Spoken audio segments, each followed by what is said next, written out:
Welcome back to Footballology. So the scouting combine has come and gone, and I really want to talk to you guys about it, and in particular the quarterbacks. Now, everything that I've looked over Facebook, I was on Instagram, on YouTube, I was everywhere that I can click on. I was looking at some of the quarterbacks, and everyone's just talking about the top tier quarterbacks. Even during the broadcast of the combine, all they were talking about was Tua Tagovailoa and Jake Fromm, and Joe Burrow. There we go.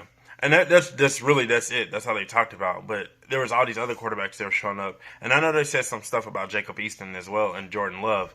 So I know those guys were in the mix, but for me personally, there was one quarterback that stood out among all of those guys, and no one's giving him credit. So the guy I want to talk to you guys about that I feel like is just not getting his fair share of really attention at all is Kelly Bryant. Now I remember seeing Kelly Bryant at Clemson, and I remember he was supposed to be the guy that was taking over for Deshaun Watson, who had just departed through the NFL draft. And Kelly Bryant actually looked really well, and he played really well at Clemson. Now, I know that he ended up getting benched for Trevor Lawrence, who obviously showing that he could be probably an NFL quarterback as well. And Kelly Bryant decided to transfer to MU.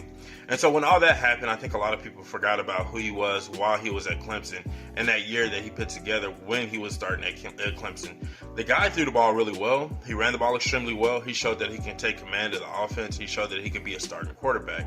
Now, I think when he transferred and he went to MU, his numbers kind of dipped a little bit, and then that whole turmoil, why is he transferring? I think a lot of people start to kind of almost, dare I say, hate him a little bit because they felt like he should have stayed there and he kind of ran away from his problems. So I get that. I really do. I get that. So we fast forward to the NFL Combine. Now, when he showed up to the Combine, I was like, oh, yeah, Kelly Bryant is in this class as well. Now, I'm a fan of Jalen Hurts. I feel like Jalen Hurts did some stuff to help himself as well in the Combine.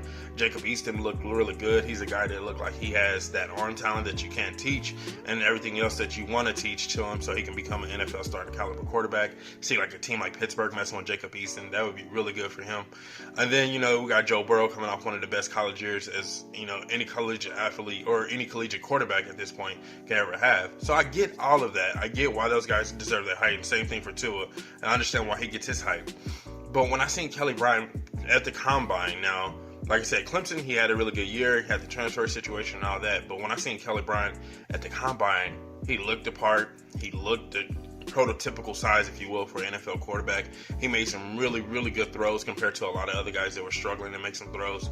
Obviously, he ran really well. I think he ran like a 4.69 or something like that, but that's not important because he's playing quarterback. Now, the thing is something we don't know is the interviews. How does he look on a dry erase board? Can he actually diagnose plays? Can he actually diagnose defenses? Can he digest plays and retain that information? That's stuff that we just don't know from this side of the screen, if you will, or this side of the field as being a fan. And so that stuff kind of hurts me in evaluating him. But from what I've seen at the Combine and what he put together on his field drills and just overall looking like a pure athlete, I think that he shows that he could be a starting quarterback. And if a team can steal him in the fourth round, maybe even the third round, no one's talking about him. So I think he's definitely going to be a steal.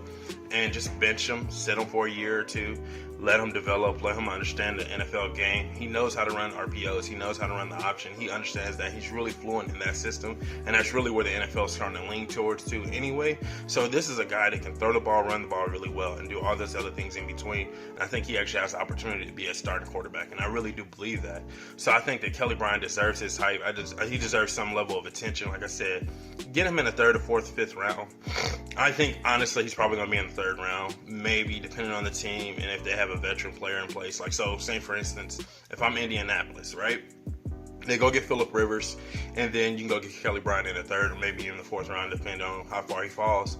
But he's going to be one of those quarterbacks that you can go get late and then just let him sit behind Phillip Rivers and develop into something. I think that with that offensive line and with that run game that they're going to be able to have, and then some more pieces that they're going to be able to pay on the outside for a guy like Kelly Bryant, he's not going to cost you anything. He learns behind Phillip Rivers, who's got about 2 years in him.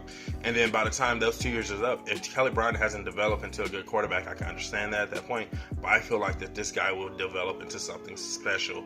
I really do believe that. And I think, like I said, he just deserves his hype.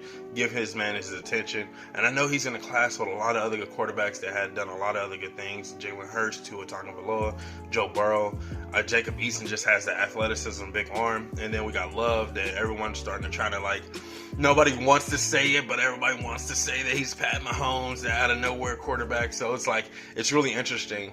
but he's in a deep quarterback class that a lot of other guys are getting attention. But I feel like Kelly Bryant deserves his attention just as much as the next guy. So let me know what you guys think in the comment section below. Do you think Kelly Bryant could be an NFL starting caliber quarterback if he sits for a year? I'm not saying his rookie campaign. I'm not saying draft him now, start him today. On none of those things. I'm saying if he was to sit and develop his game as a quarterback, as a passer, do you think he could be a starting NFL quarterback? Let me know what you guys think in the comment section below. And if you're not a footballologist yet, go and subscribe to the YouTube channel today and become a footballologist. And stay safe, football fans.